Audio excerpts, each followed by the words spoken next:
as Kara said, she asked me to speak to you at the end of this long day a little bit about my view on therapy and Tourette syndrome. And I will be doing that as someone who works for the Dutch Tourette's Association, but mainly as someone who has Tourette's themselves. You talked all day about how to fight tics and how to make sure they don't happen, and that is of course very important, but I want to talk to you about how to embrace Tourette. So not fight it, but embrace it. And of course you have to fight those tics to a certain point, but I hope you can all teach your clients not to fight Tourette's. And I want to start at the point that people sometimes ask me, what advice would you give your younger self?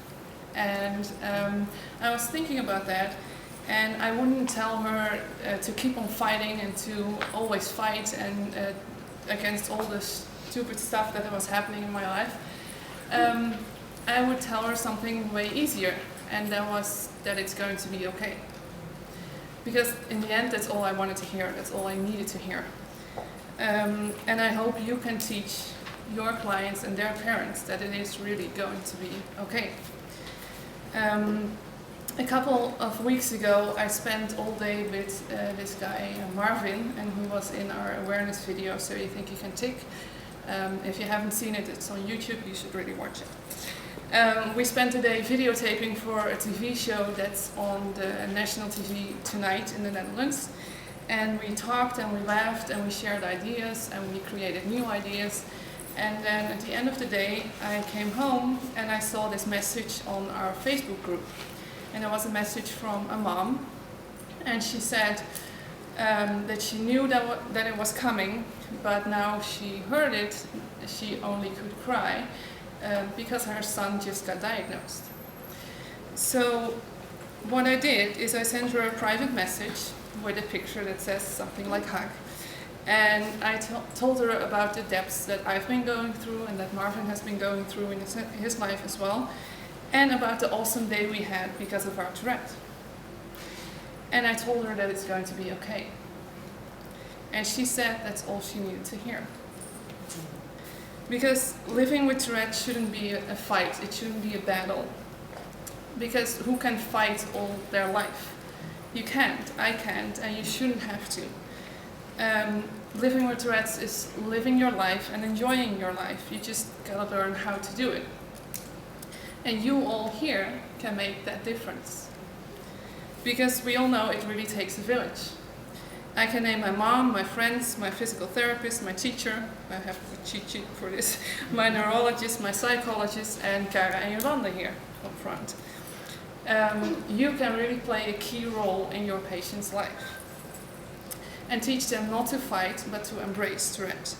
You can teach them what it is, how to deal with it, and that it's going to be okay. You can teach them to make friends with it. That's always how I try to explain kids. Because you can be friends, and sometimes friends really fight, but they always also make up.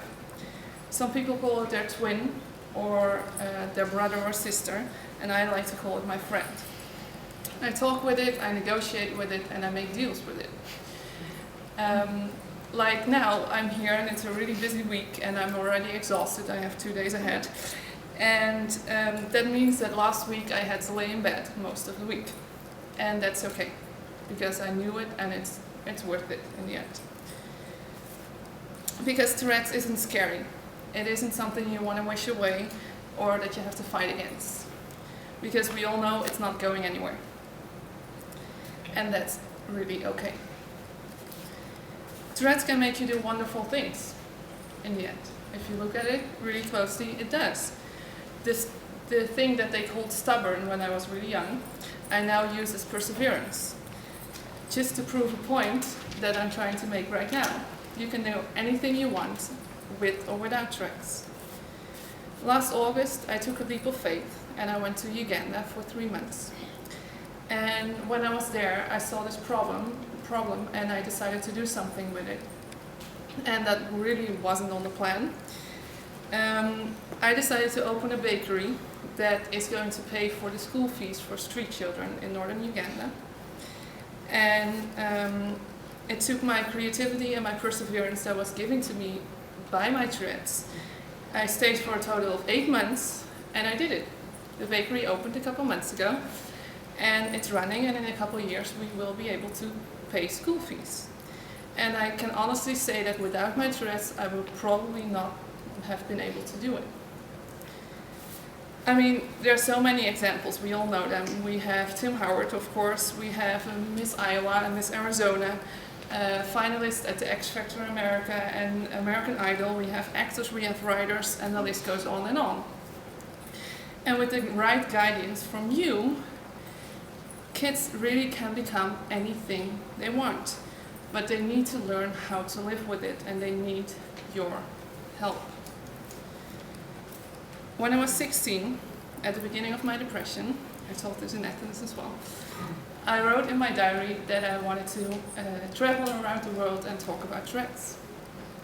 Well, it really is going to be. Okay, thank you.